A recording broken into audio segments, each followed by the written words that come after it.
And it's official. Wednesday, January 19th. Is that right? I have no idea. 20th. It's just this second For turned where I am. you, yours just turned.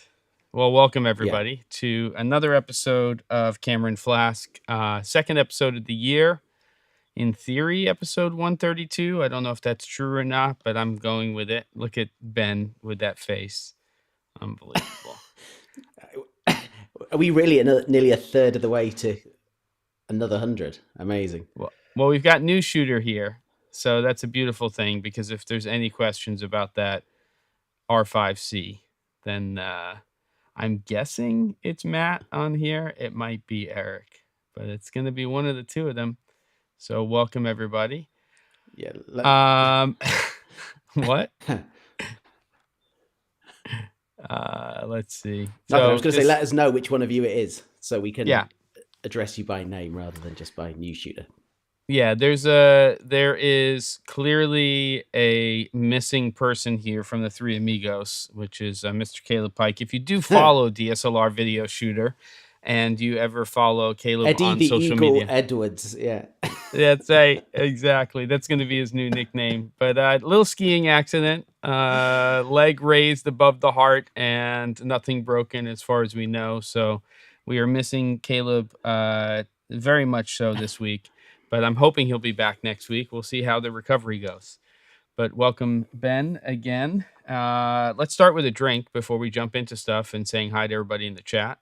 What are you having to drink today, Mr. Ben Barden? I'm on the dregs of the Talisker. Yeah, I reckon it's got 2 episodes left in it. I was about to say, that's a little bit more than the dregs. If you drink all of that tonight, you'll be 3. Well, you might be 2 sheets to the wind, but you know. Yeah, we'll get 2 episodes out of that. We'll get easy this evening. Beautiful. I am having... what are you on? I just decided, a Bunak from Abelard, which is strong. Yeah, never had that.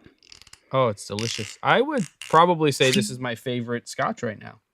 Not smoky at all, but cast strength, lots of different depths of flavors going on. It's good stuff. Mm-hmm. But it'll wallop you pretty hard. It's more than a drop or 2 of water. No, not ridiculous amounts, but you need a little bit more water in there to get it to what percent is it? 50. So this is 61.2%. So this is a 122.5%. Right, that definitely needs some water then. Yeah. Okay. Yeah. So cheers to you and to everybody here in the chat. All right. Nostri, Slancha. Cheers. Slancha. It's delicious. Nothing wrong with that. So shout outs to Mitch, obviously new shooter, Brandon. Mitch is here and isn't usually here on the live show. And so glad to have you here for this. And we've got some comments here about the R5C being almost great and things like that. So I think we'll probably start off the show talking about that. We got 360 Grad in here. Chris is here. We've got Pat from Oregon. We've got Danny Grizzle. Hey, Danny. And then Roz is here, and Quinn and Michael hanging from Germany. Rhapsodus, who is dry permanently, and good for you. And Jem, please move half out of frame to your right, and Ben half out of frame to your left for a second. You're such a pain in the ass. Bullet Rye and Sparkling Water for David. Welcome, David. And Chris Polk is here. And I'm sure there's some other people. So glad to have everybody here. It's good to have you hang in. It is. Particularly when Caleb's not just on a live stream immediately before. That's when we tend to have the really full house at the beginning of the show. So yes. So thank you for coming. Much appreciated.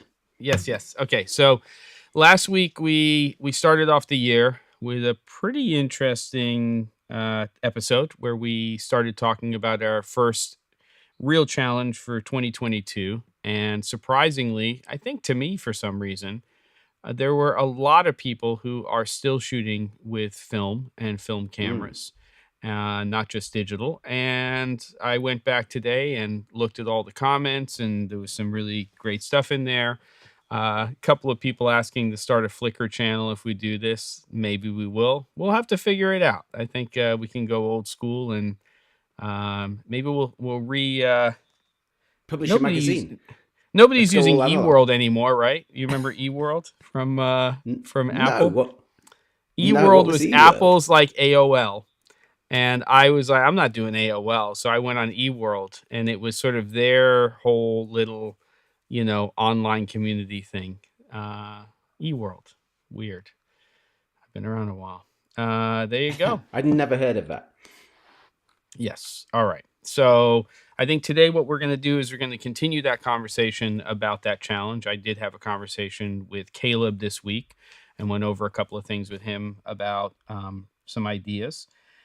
And we're going to start off at the beginning of the show talking about this new camera right here, which is the Canon R5C, which is clearly their cinema version of their camera. And I am not on New Shooter's website because New Shooter's here. This was all queued up. There's a lot of fluffy videos here and blah, blah, blah. And it's the greatest thing since sliced bread. But ultimately, what we have here, I think, is a camera that is a follow-up to the R5 in some ways, and also a very different camera in some ways from the standpoint of, that was really a stills camera with video features, with definitely some crippling functions inside of the camera due to the way it was designed. Is that a fair way of assessing that? I would say they went pretty hard on attracting video people with the first iteration of that camera as well, because those headline specs on it were all amazing. And although they, from the outset, did acknowledge that there were going to be issues with the kind of thermal properties of that camera and the overheating that was going to potentially happen with various settings, it was more or less unusable. Right. For a lot of that. So that was a camera that was all very exciting. We talked about it at the time. And then obviously the practicalities of using it for professional work. For a lot of people, it's just way too limiting with the overheating issues more than anything else. Yeah, I mean, I think a lot of people would agree. And I did a training series for Canon on the R5 and the R6 that, probably the biggest downfall of that release overall was just how they marketed the camera. I think there's not a lot of disagreement in regards to that. They tried to be very realistic about the overheating issues, so they weren't hiding that from the beginning. But I think if they had pushed the camera out more as a stills camera with some amazing video features, as opposed to saying, here are all these great things, but. Yeah. And so, now we have what they are marketing as a true hybrid camera. Yes, arguably to a degree, they were doing that with the R5 as well. They've had to make some compromises in the camera body in order to give us some of the things that were problems with the R5, specifically the overheating issues. So we're losing, I think, a key feature in the camera because of that. And you can speak about that. Yeah. So this has been obviously in the pipeline for a long time. Everyone's known this was coming before the announcement today, although Canon don't think officially acknowledged it until it was launched as to what they were releasing today. But in terms of what I was expecting this camera to be, it was going to be the R5C with a fan bolted on the back, and it wasn't going to overheat. And really, that was, to me, a very interesting camera. I shoot with the R6 a lot. I love it. I love being able to shoot handheld all day long with that thing. And that's the first camera I've ever really used like that, even at fairly long focal lengths. So I think the in-body stabilization on it, unless you're talking about really wide lenses, but then they all go wobbly and weird like that. But it's a really, really useful package, particularly with the firmware updates that camera's had. I know it was a bit of a nightmare at the beginning, but it's a really solid, great camera. The R5, particularly, so once the rumors were coming out with the R5C, about what that was going to have. So the cooling and just not that overheating issue crippling, that was very interesting. And then with the addition of this intelligent hot shoe and the ability for that then to work with the Tascam audio adapter, Yep. so you were getting XLR in and a full digital communication system between that adapter and the camera, like that's getting to the point where I'm going to sell the C200 and that will do, because for traveling a lot, and particularly when you're wanting to be sort of low key, that would be extremely useful. So then the thing gets launched and it's got loads more in it than I was expecting or unnecessarily needing. And one of the main features of that camera that is really important to me is gone. Yeah. Which IBIS is kind of devastating. Yeah, IBIS. So there is no in-body stabilization in it. There is a digital stabilization, which I think gives you a crop of, I think, 1.1 or something like that. So you get a small crop in and it's digital stabilization. It is a real shame. Yep. And I was more or less decided that if the specs were as we were expecting them to be, that I was going to order one, and now I really don't know. I think there's a few things on that camera that, we can discuss. Let's just get the bad stuff out of the way, or the things that are choices that seem a little bit head scratching. They clearly took the camera body and they redesigned it to a degree, right? Because they have to have a cooling system, they have to do some other things. So they had some opportunities to make some decisions. Obviously, this is the camera they've decided to come out with, which I think is going to be a great camera. The things to me that are a little odd are mini HDMI port. I see in the chat, we definitely see some comments about that. At minimum, I would be thinking about a full size HDMI port. Even if all I was going to do with the camera was use that port for monitoring and not recording, I would still want a full HDMI port on there. The IBIS thing is definitely an issue. And because this camera can boot up as essentially a film camera, or we'll call it a motion or video camera, and also a stills camera with completely different menu systems, it is a little odd, unless it was really going to change the camera body too much, to not at least say you have IBIS. I mean, I'd want IBIS for video, but if why isn't it in there? Because it is a huge advantage even for still stuff. You can gain stops there. So if you want to shoot at slower shutter speeds, handheld, then you have that option. And there's another point with that I just quickly want to bring up. So personally, the way that I use the R6 and would want to use that is with their adapter, with EF lenses, with their ND adapter, because I hate screw-on ND. So you can be flipping lenses on and off that thing all day, no problem. It works great. It's very neutral until you get to the last, I don't know, like 10% of it, the strength of it, and you get a little bit of blue in it. But otherwise, it's great. It really, really works well.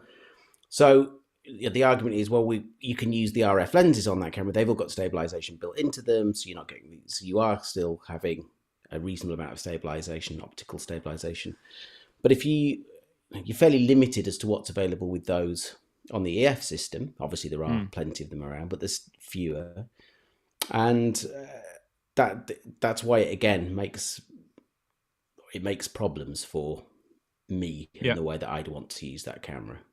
Yeah, for sure. Well, I'd say, Michael, my issue with the mini HDMI is that it just snaps much easier. It's a connector that I've been using for a long time on different cameras for ages, and it tends to break very, very easily. I can't tell you how many, in some ways more than micro HDMI, even though I hate micro HDMI because of how small the cable is and the way it goes in there. I've snapped so many minis, and that's my big argument for full size. I don't like any of them, to be honest. I wish we had an SDI port. They've put a BNC port on this thing, but it's for timecode in and out, which I think is a huge plus. I think it's a big, thumbs up on having timecode in and out of the thing.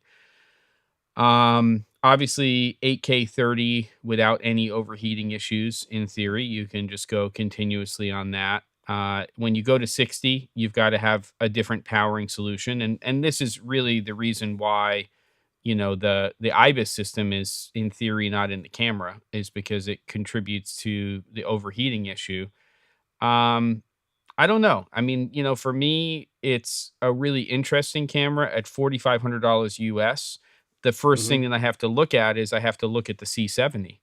And I know it's not a Right. hybrid camera. I know that it doesn't have all of the photo capabilities, basically none of the photo capabilities that the R5C has.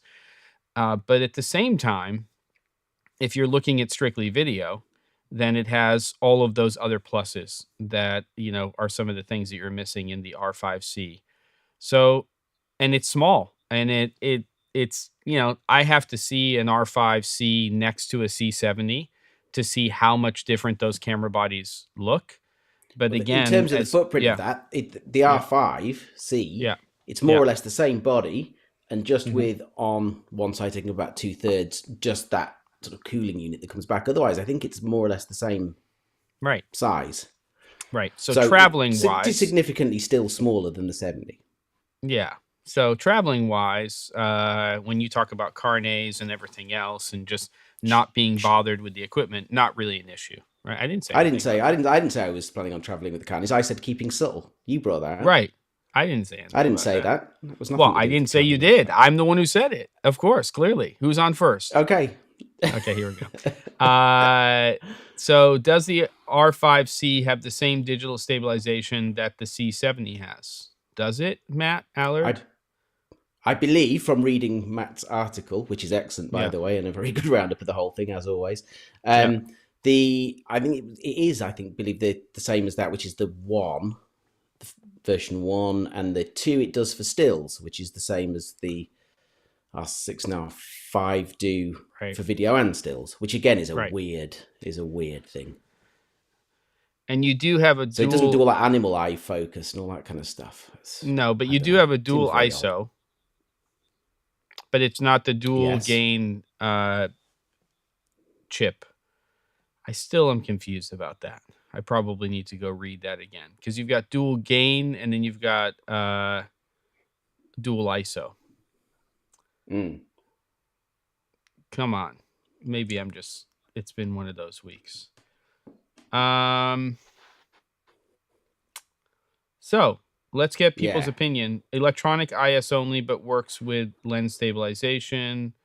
Yeah, we'll have to see how well that works.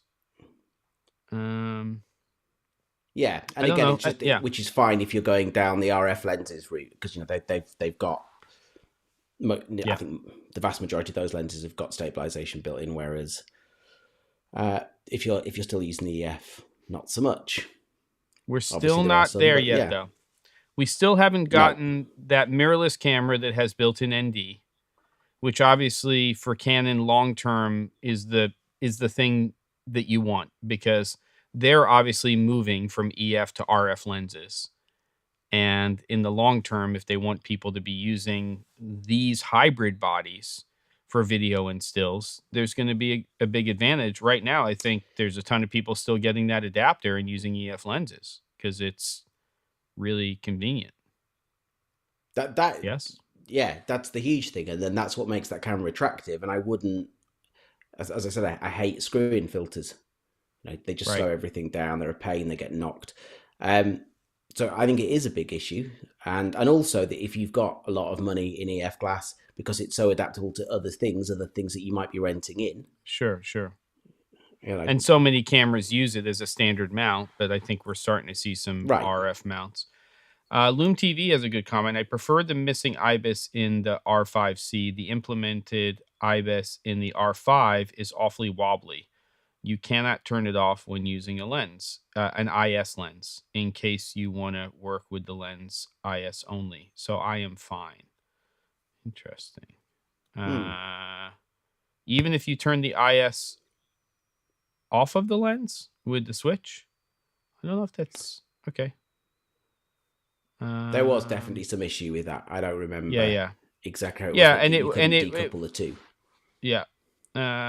Good.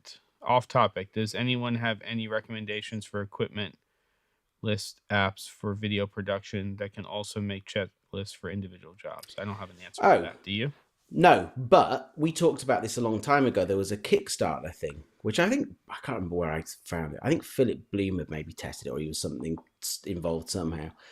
And it was a RFID system for your kit list. So every piece of kit had an RFID tag stuck on it. So there was a bit of work involved at the beginning of the process. But then it would scan your bags as you were loading them into the car. You'd get the RFID scanner, which presumably worked with your phone. And then it would go, or was your phone, and then it would say, "Oh, you're missing this, you're missing this." But you could then have individual checklists for jobs. So you'd never forget anything. And it seemed like genius. And then it seemed to have there was a lot of fuss about it, a lot of people talking about it, and then it just seemed to disappear. That's never happened on Kickstarter ever. Chris saying RFID Kickstarter fizzled. Well, okay, it's a shame. There you go. It's like all that, all the sync, all the time code stuff that we were talking about using GPS and all of those things. Yeah, great stuff now to happen. I think the question for the chat and for us is FX3 or R5C. On paper, obviously people have been using the FX3 for a long time now. We recently used it for a 2-camera event back in November. Good camera, great for studio applications. A little more video centric than its I wouldn't say little sibling, but obviously they tried to tune that to be a little more video centric in some ways. Any thoughts on your end besides being a Canon person at the moment, but if you were looking at those two cameras and the chat? I think for the stills, because that's still very much part of my work, and which is the other reason why the R5 is so interesting to me, because the R6, I still have the R as well, which is not great for video, but it's a really good stills camera. And there's a lot of resolution there, whereas the R6, you're really down on resolution, and you don't miss it for every job, but it is a difference, and it is something I'd like to have back. So the R5 has that and the amazing video capabilities on it. So that I think I would still go that way, even despite the shortcomings of it. I don't know. How about you?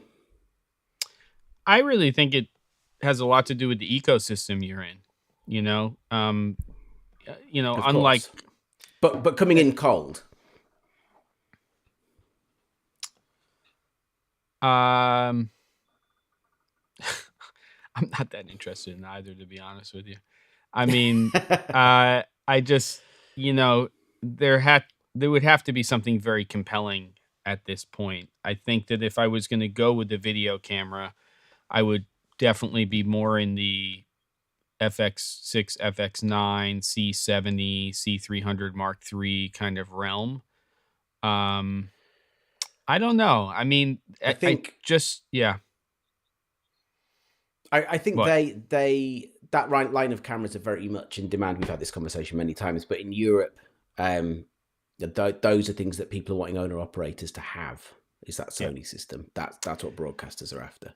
Yeah, I mean, for a studio application, I think either one. I think with Cinetone, and if you're baking an image into a camera, you can get nice skin tones from both Sony and Canon now. I think clearly Sony has caught up in the AF, department. It's hard for me because when I think of a stills camera, I'm not attracted to a large camera body personally. It's not something personally that's a thing for me. And I generally don't use the same camera for both.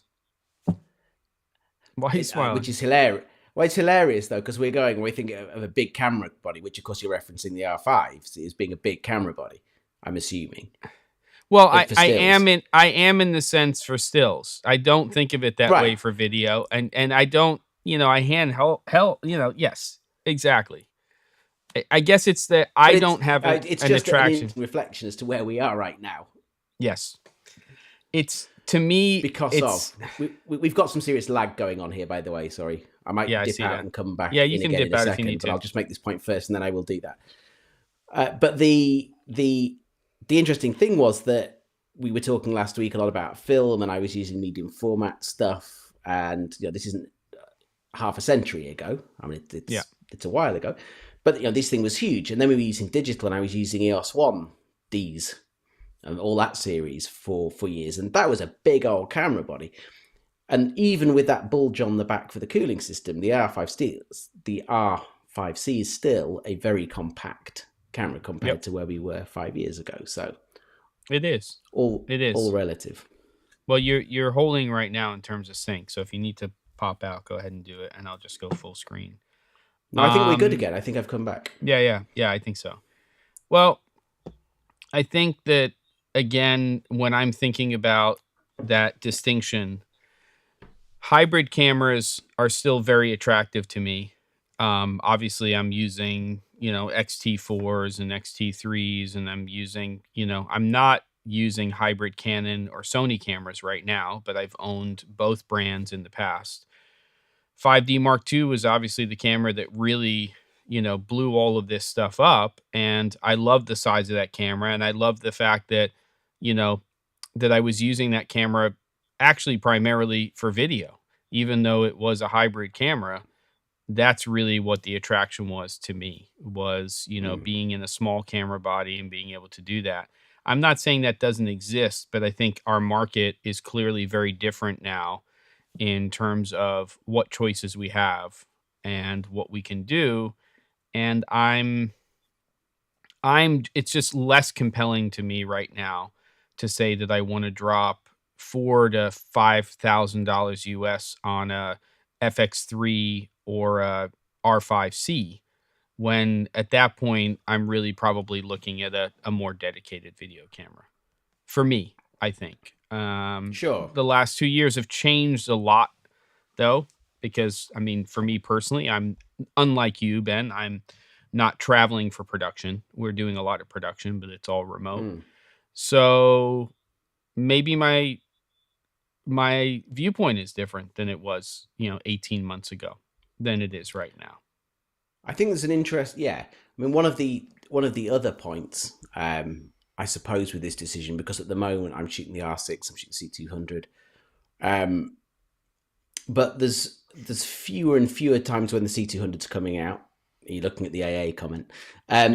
This has got me along this path of thinking really you're missing the audio inputs, having the decent options there. So the Tascam thing with the R5C is a really big step in that direction. Gets me back to everything in a small case. You're up and running much faster on any job, which is great, rather than building the thing up if it's been in bags with the C200. And also, this is the thing now, is that you're getting the footage off the C200 and off the R6, and the R6 stuff is just, this is so nice. Obviously, if you're shooting raw on the C200, it's great, but the R6 stuff's looking great out of camera and grades really nicely. So there's all that stuff that comes into play. And one of the only, I was talking to Jago, who I work with a lot, who I don't think is in this evening, but regular viewer, we generally tend to have matched stuff. So we've been having this conversation about, the C200s and future of that. And he made the point that he said, but you turn up to a job that you're charging decent money for. And with the C200, it looks like a proper camera. And you turn it with these things. And he's right. And we've had, again, this conversation many times over the years. And there's a certain perception that you want clients to have when you're charging them a day rate, and you're charging them a day rate that's including you and the kit. Yeah. You don't want it to look like the camera that they take to do their holiday pictures with. There is a definite element to that. Yeah. But then I was thinking about all the clients that I worked for last year. Last year was a good year. I did a lot of work, a lot of different people. I don't think there's a single one that would not just not care, but just have any perception of what we shot anything with. So, I think it's maybe more in our heads than it is in clients. I think it's less in my head than it's ever been. And I think if you have a conversation with a client up front, we're doing small crew production, we're doing remote production, whatever it is. So, these cameras have come a long way. The image quality and what we can get, with the right equipment is amazing. Also, you can throw a cage on there if you have that consideration, slightly, it's sizing up. Stick and a matte matching box on it. Put a matte box on it. Yeah. Pro. Exactly. Yeah. But the head scratcher for me is that, Canon used to make a little audio unit which was compatible with their cinema cameras. And I'm surprised, even though this Tascam unit, which is not shipping yet, is I don't think it's shipping. They just had an announcement that it's coming to market, but it's close. Yeah. But I don't know why Canon didn't just take that 400 unit, which had 2 XLR inputs, and you could put onto the XC15, you could put it on the C300 series. Why they didn't adapt that to this camera? Because not only would it be an additional product for them, which they've already done R&D in, they could have adapted it, I think. So that's a little bit of a head scratcher for me, like why they didn't go down that route and do that. And then the other thing I see a lot of comments about, not only here in the chat, but also just talking about this camera, is C-Log 2. And I don't know if it's, thanks, Matt. It's shipping the 29th of January. So about a week and a half from now on the Tascams. I don't know, every sensor is different in these cameras. And I don't know if they're choosing C-Log 3 to hide noise in the blacks, or they're choosing it because it is the better log profile for this camera and this sensor, or a combination of both. I have no clue. Clearly C-Log 2. Yeah, go ahead. But also protecting what they deem to be cinema cameras, because this is still a hybrid. I mean, there's still got to be an element of this, and this comes awfully close in a lot of ways to C70. So there's got to be something. Yeah. I mean, if they put be something to do with that. If they put NDs on this thing and it had IBIS, regardless of whether or not they did it because of heat issues or not, and it was $4,500 US, I would be very seriously thinking about an R5C when I'm looking at the C70, which is a camera that's been on the market for a year and a half now or so. Right. So, there is still that element that exists. I feel like this price point is edging ever so close to that C70, which is making the conversation probably bigger than it needs to be. If this was under $4,000 US, I think if they had gotten it to that 3,999 number, I think there would be less of that chatter about the C70. But they're so dang close right now, that's really where that comes in. And a very different cameras. Right. And if you are needing the stills capability, then it does get it very, very, very close indeed. And I think that the thing for, speaking personally, the stuff that I do, so it's not all on my own cameras. You go out and we shot something on Alexa this summer because that's what the production was using. So there's a certain type of job that I'm using my own kit for, but you're obviously using these other cameras. So this whole, do we need this version of log? Do I need C-Log 2? C-Log 3 is great for everything. Generally, all the stuff that I do that I'm using my own kit for, it's ideal. It's fine. And it's really just that IBIS thing. And I'm sure that is what they're still trying. They're really graying for the first time the lines, aren't they? This certainly, in recent years, this is the first one that's really between the two, between the prosumer stuff and into the cinema cameras. Yeah, I mean, obviously the 1DC was their first camera that sort of played with all of this, and it was. What year was that? Yeah. Oh, ages and ages ago. I mean, I would say 2010, 11. Yeah, no later than 12. Somebody will probably remember in the chat. I think it was my first NAB, and I think Shane Hurlbert had done a load of stuff for Canon. Yeah, with it for the launch, they'd shot something really impressive. We did the whole thing for Canon too in New York in the studio with a fashion photographer who was doing a lot of hybrid. That's where I met Dan Fakos on the 1DC job. Was it? Oh yeah, yeah. He was the AC for that photographer. And then I reached out to him and I said, are you doing any freelance work? He's like, no, I've got a gig with this guy right now. And then 3 months later, he called me up, and then he worked on virtually every job with me until I moved to Oregon, which is crazy. So So basically, the other thing for me is obviously the R5C has 8K. That's a big, you know, difference.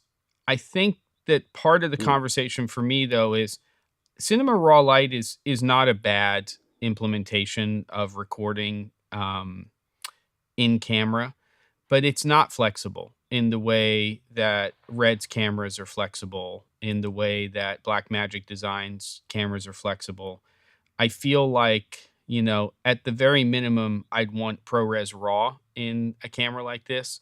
Because once I start looking at recording RAW internally into a Canon camera, it's fine. And if you have a fast system and you have, the right setup, you can absolutely do it. But you start getting into 8K resolution and you start getting into recording RAW, even compressed RAW that's not an industry standard. And I think it becomes a little bit difficult. So, Yeah. so there's a question for you, and it's something that I've been reading up on a little bit today because obviously the disappointment of not having the IBIS. I started looking back at what was possible using the R5 Mm. with the Atomos system, and then Hmm. what you could do with that. So using the Ninja 5 Plus. Yeah. So that's kind of quite interesting. But again, I don't really want to go down that route of having another box that needs more batteries, and that's the beauty of these cameras, is being able to keep very compact. So I'm kind of it's still of interest because for the same money, for what R5 standard R5s are going for, plus the Ninja, Yeah. you're looking at a similar price as to what the R5C is going for. So that is Yeah. another option, and for me, that would probably be the way to go if Mm. it wasn't for. I mean, aside from this problem of having to take another different set of batteries around and all of that stuff. But you still are not going to be able to get that Tascam audio Right. solution to sort out that. So that's kind of the issue. You Yeah. can't have anything, can you? They always have to just do you over. Well, part of the deal also is that I think ProRes RAW hasn't gone as far as we all would hope it has, because ProRes really Definitely. was an industry, still is very much so an industry standard in terms of a codec, that's Mm, being used for production and post, especially post. And if they had just taken ProRes RAW and made it as flexible as Blackmagic RAW and Red, I think we'd be having a different conversation, especially if they license it out for camera systems, right? We've got a couple of DJI cameras that have ProRes RAW, but once you get into post, it's not like you can access what you can access with Blackmagic, RAW in BMD RAW in DaVinci Resolve is incredibly flexible. I mean, it really is. Even if you just have the Red Raw mm. plugin for Final Cut Pro, you can do so much more than you can with ProRes, which is ridiculous because you would think of all of the applications out there that that Apple would make ProRes RAW incredibly flexible, at least in their NLE. And I think that that's disappointing, you know. And also, and this was the other which I failed to mention with this solution of using the Atomos system with the an R5, Yeah. is that my preferred editor is Resolve, Right. Yep. which doesn't play with ProRes RAW. Well, that's an Atomos Blackmagic thing, and that's a bigger conversation It that we is, don't really have to have right yeah. now. But No, but it, it's it's a fairly frustrating. major issue. Now Yeah. you can go Blackmagic monitor recorders. They're not as popular as Atomos is. But Mm. if you You want that see, codec, and their newer versions, the 12Gs, I'd be interested to try have the older ones, the Video Assist 4K, yeah, but it is the most horrifically battery hungry thing. It has a weird color. It's got some strange sort of cast on everything. It just, yeah, like the bulk of the product's very good, but it has annoying quirks which make me hate Right. it. I still have the thing. Yeah. But Well, yeah, most of them batteries. have. I mean that uses LP6 batteries, and it'll drain a pair of those in seconds. It's ridiculous. Well, So not then the that's best you're gonna have to battery take choice. well, Yeah. which is unusual for Blackmagic. Yep. I completely agree with New Shooter. I mean, Matt says you shouldn't have to use an external recorder in 2022 with any camera. And I Too agree. right. Absolutely. Totally. I'm not a big fan of them. I think that they were a necessary evil's too harsh of a word, but I'll just say necessary evil for workflows in the past to circumvent, horrific, JPEG like compression on your video images and things like that. But I think we are clearly at the point right now where we're running into proprietary decisions made by companies as opposed to what a camera is capable of. We are at a point right now where virtually every camera on the planet that's manufactured today, if they wanted to and the licensing were there, could record to BMD RAW. I mean, there's no reason why they can't. Why? Because you can buy $1,000 Blackmagic camera that can do it, and it's got the worst ergonomics of any camera in history, or close to it, but it can do it, right? Yeah. Yeah. So it just really boils down to, is the codec that the camera's recording in a codec that you like to work with and it's efficient for your post workflow? And I just wish we had more options in that area. And that, again, Apple would open up ProRes RAW to be more flexible for people when it comes to what they can do with it in post. Yeah. Yeah. So Yeah. there you go. Yeah. There you go. So, what do we got for some comments over here? We got one thumbs up. I appreciate that. Well, while you're having a little scroll, the other thing we should maybe mention is the new little Zoom product, which was quite interesting. 360 grad. Yeah. So we've got, is it called the F3? I think it's the F3. F3, which is a teeny tiny dual XLR 32-bit float recording device. Great to see it. And I can't wait until Sound Devices makes one. Well, we know Rode's going to do it at some point. Well, I can't. I love the Mix Pre series. I'd love to see like a Mix Pre 1 or a Mix Pre 2 that's like, it'll be a little bit bigger, but 2 XLR inputs, 32-bit float. But I would really like to see where Rode's going to go next, because there's no way they're not going to go down the 32-bit float road at this point. I mean, maybe they're not, but I would think they would. They're in hardware heavy now. It's not just microphones. You would imagine. Oh, there it is. Here you go. Just for you, 360 grad. Bingo. And with that, we lose Ben. It happens sometimes, kids. I don't know what's happening over there in the Czech Republic. It's a little dicey, but what are you going to do? So thoughts on that? But here he is. He's coming back in. Heather Locklear. And Ben, can we hear you? No sound now. Can you hear me? Now I can. Am I back? No sound. You are. Your sync is so bad right now. It's definitely WPIX Kung Fu movies on Saturday morning from when I was a kid. Okay, cool. Well, let's see. No, it's fine. No, you settled in. It caught up with you. It's come back. Okay. Yeah. I feel like this week, of all weeks, particularly given that Eddie the Eagle Edwards is out of the picture, and with the product announcements, and Matt's actually here in the chat, it would have been great to have had him in, because we could have just introduced these. Yeah, we should have just had Matt topics, and he could have just gone on. Yeah. We have to remember that. Yeah, F3 is when it comes to time code. I didn't read the whole article, so Matt, just throw something up there unless you know what it is, Ben, on the time code thing. Is it just not have a way to jam sync time code? Or what's the deal with that F3? I don't know. Oh, Dan Fakos. Dan's his ears must have been burned. Punerific over here. Ridiculous. He's coming in out of nowhere.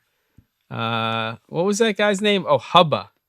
Hubba was the guy. He was a photographer when we did the 1DC thing. That guy had a lot of energy. Let's say that. We only have 15 minutes left. This is flying by. What else we got in the chat? Only works with the timecode system's UltraSync Blue. Oh, well, that's very limiting. Dan doesn't care about the audio, but happy to be here. Wow. He's all over the place. Be happy to be here. That's Oh, very good, and you need an very optional good. Bluetooth dongle for the F3. So by the time you're done building out this system, you might as well just get a Mix Pre 3. So there you go. Is there any idea on pricing for the F3 yet? No, not based on the article. I got that far.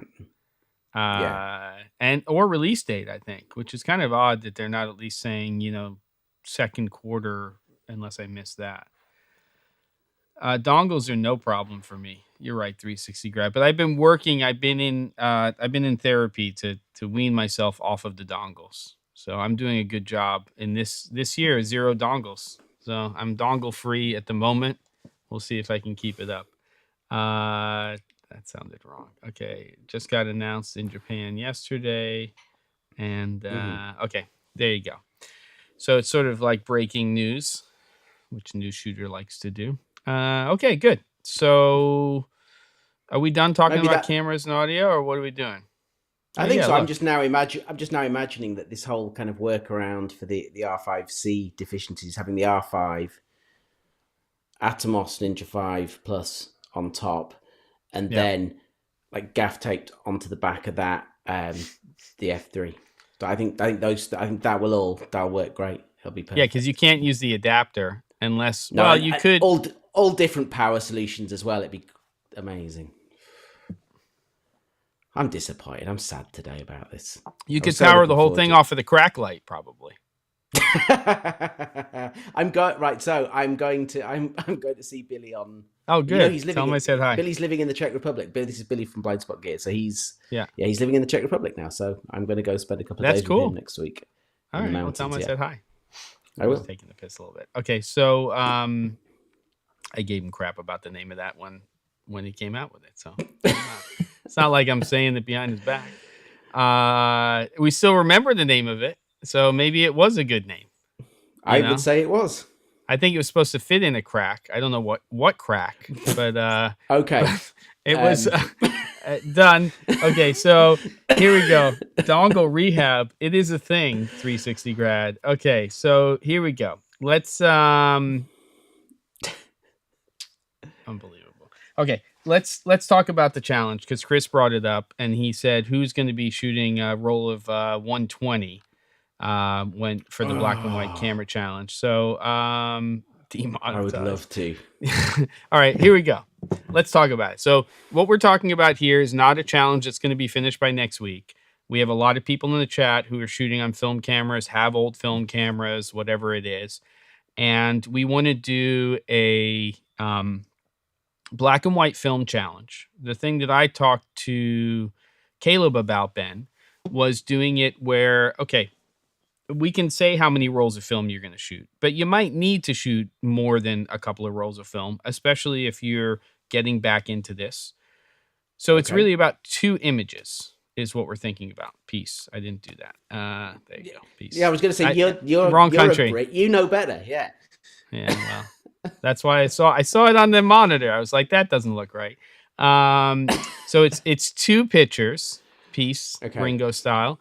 And one is a picture that is essentially daylight, black and white. And then the other one is low light. So it could be interior, exterior. So nighttime or inside, not with like light streaming in. And it's just your 2 favorite images that you shoot on film that are, daylight and we'll say nighttime or interior. What do you think of that, Ben? Yeah. And then share. That sounds good. Yeah. All right. Yeah. And that's the only parameters that we're having. That's it. For the first one, I think, we got to get everybody's feet wet and getting into shooting on film. A lot of people are already doing it regularly. And it's not going into your archives and picking your favorite 2 black and white photographs you've ever shot in those lighting scenarios. It's about from, we'll just say, next week, until when the challenge is done. It's new shots, new film, put into the camera, and going out and finding 2 images that you really like. So they can be abstract, they can be portraits, they can be street photography, they can be whatever category you want them to be. But one is, and let's get the chat's feelings on this, but one is essentially a daylight picture.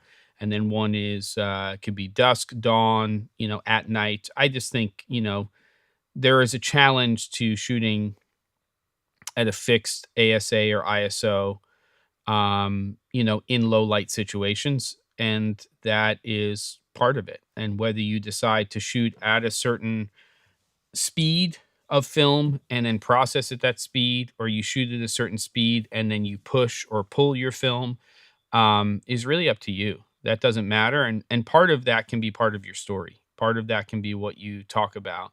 And I guess I've never set up a Flickr channel. Is there a way to set up Flickr so that people can just contribute to it and it becomes idea.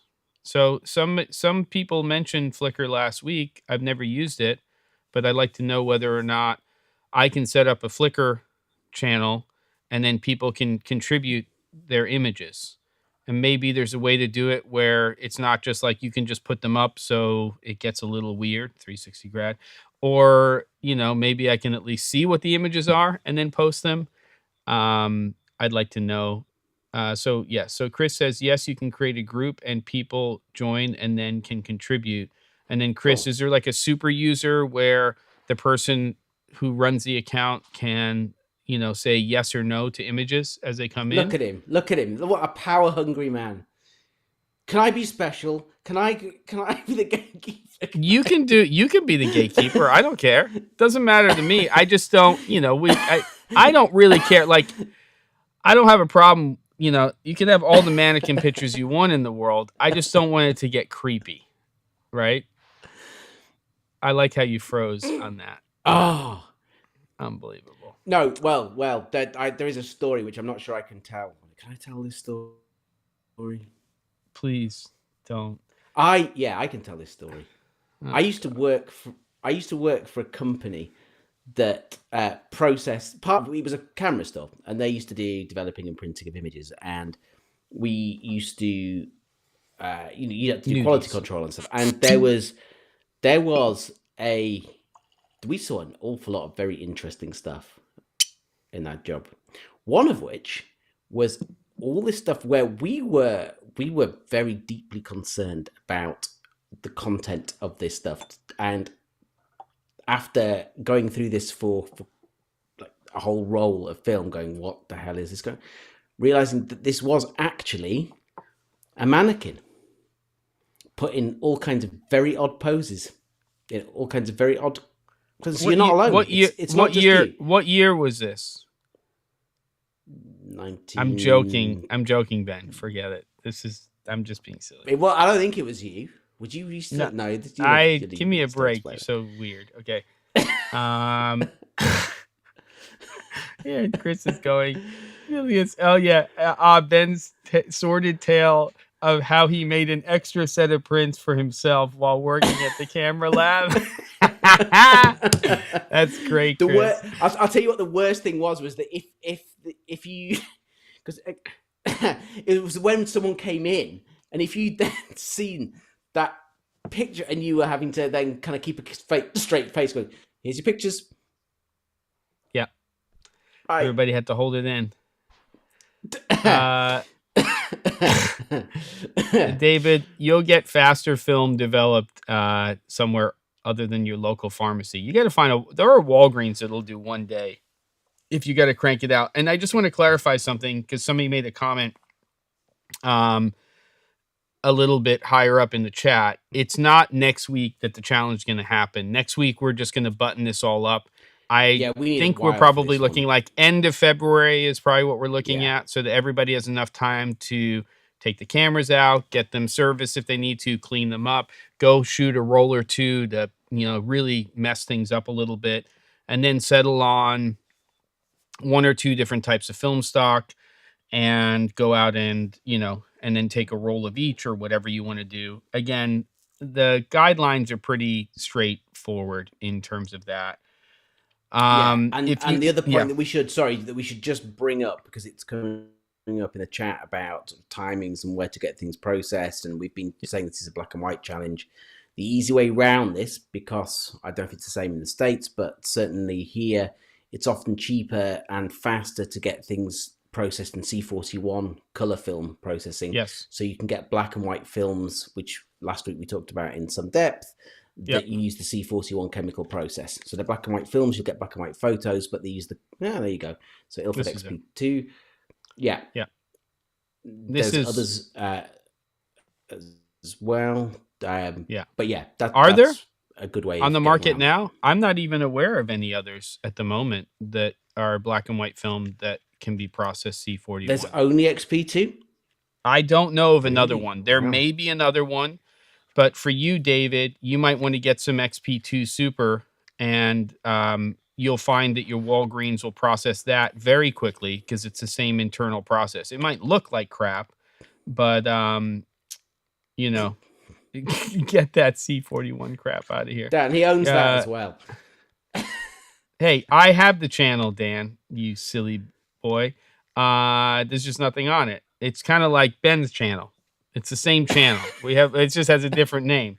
So XP2 Super, if you want to do black and white C41 process. I'm going to try, I think whatever I wind up shooting, I'm going to shoot 400 probably for daylight, maybe something slower, but I'll probably do like a T-Max 400.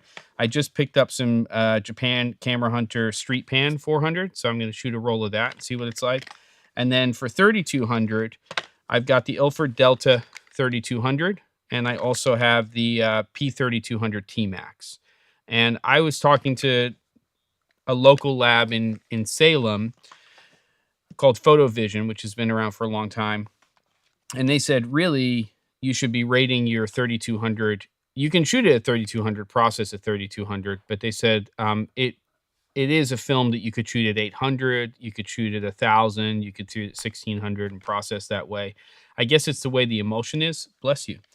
So I'm going to try to do that because I would really love to shoot stuff at 800 and then push. But I'd like to test it also and shoot at 16 and then at 3200. That's obviously going to require a few rolls of film to figure out how noisy, the grain structure is when you're testing these emulsions. And that's part of the fun of shooting on film. It's like you can take 3 rolls of the same exact film, shoot in similar lighting conditions at different ISOs, rate that film different ways, and either push it or, process it at its speed, all that fun stuff. So, yeah. So, all right, another question in terms of the parameters of this challenge. Are we allowed to mess with it digitally? Ooh. Tri-X. Yeah, a little noisy, but yes. There, David, you can go to like Nice Camera and some other places. They'll process a lot faster if you ship it out. But you should be able to find a local lab where you are that can do it faster than your Walgreens. Because there's only some Walgreens have built-in labs and other ones send it out. So if you can find a Walgreens that has a built-in lab, we have one in a local town here, then they'll be able to turn it a lot faster. Digitally, I don't know. I mean, part of me says yes. I mean, I don't think that people don't want to touch their image at all. I mean, I don't want to see a bunch of black and white images that are trying to look like, HDR or some crap like that. No. But I think that if you want to crush the blacks a little bit or raise those shadows a little bit, or you want to, do a little bit here or there, and by all means, if you get scans from your lab and the scratches or dust or something, I wouldn't expect you to not go in there and clean it up.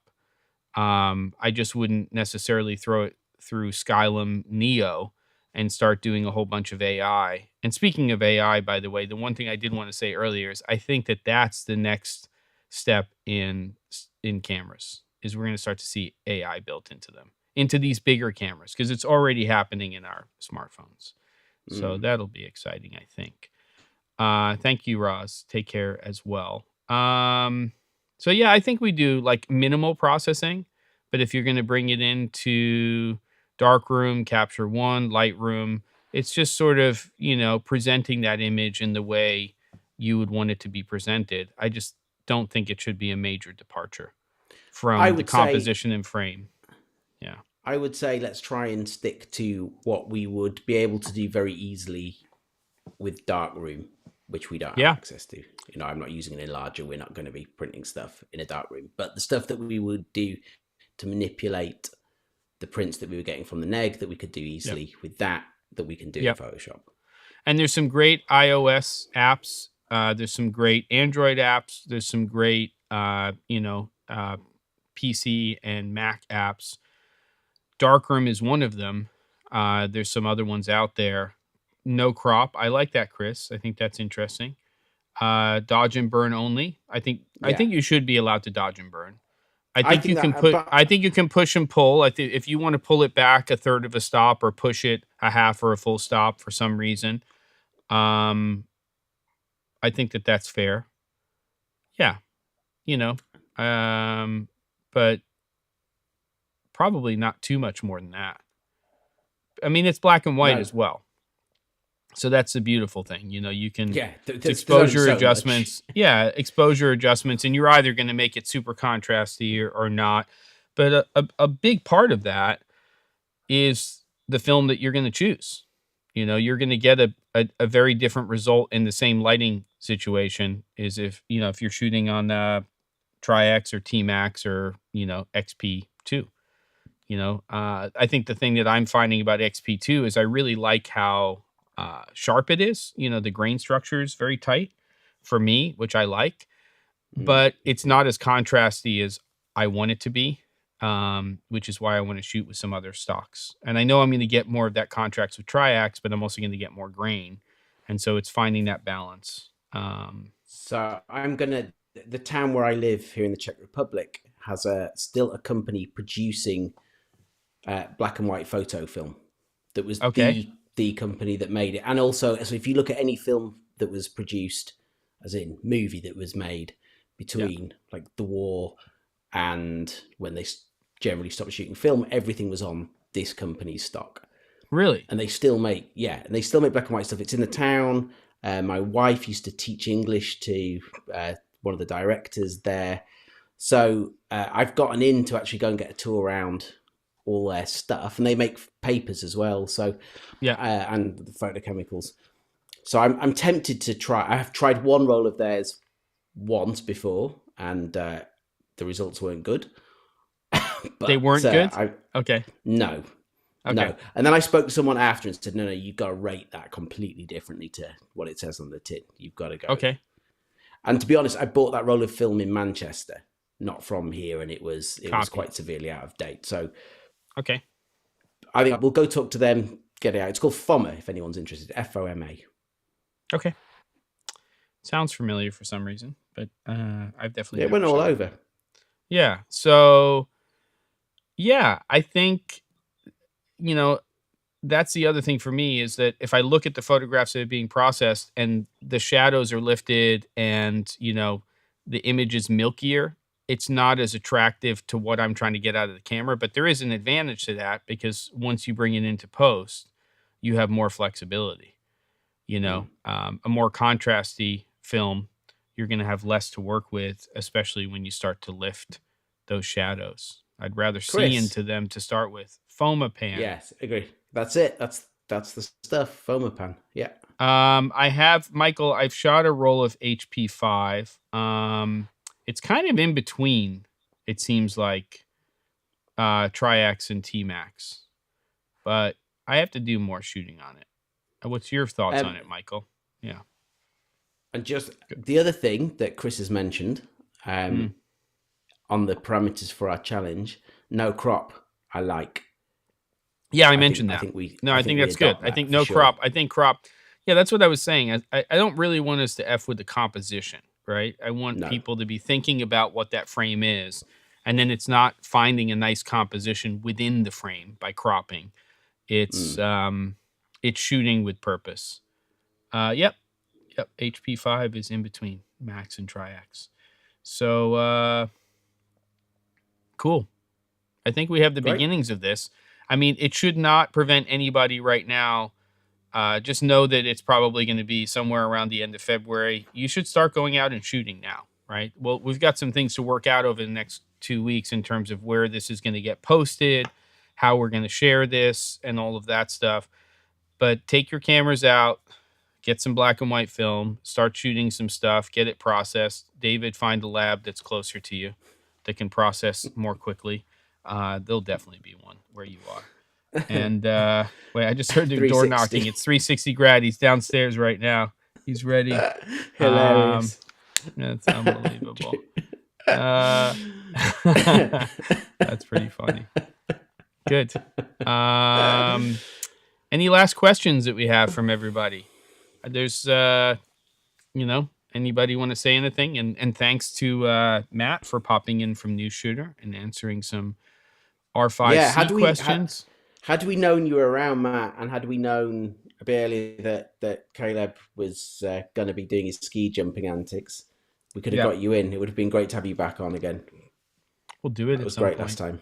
Yeah, we will for sure. And Michael, testing Kentmere Pan 400. So Kentmere is more or less where I grew up. Yep. The place where that's made. Kentmere. And why is it called Pan 400? Do you know why? No, it's not a quiz. I'm just wondering. I don't know why. APX 400 is a nice option, at least in Germany.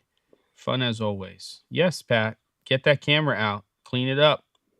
Find a YouTube video. I've done it.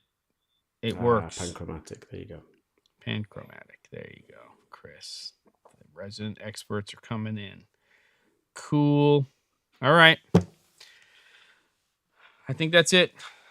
Ben's got to get to bed. And I've got to pick up my son from his basketball game.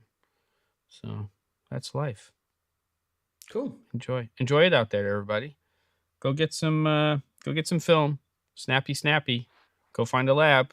Start processing some stuff. And and the other thing, just very briefly, that I went to last week after we had this conversation, I used to visit a photo library, and they used to have big fridges. You know, like you get a refrigerator in a shop. It's all branded with Coca-Cola, and it was all branded up with Fuji. They were Fuji fridges that all the film was kept in.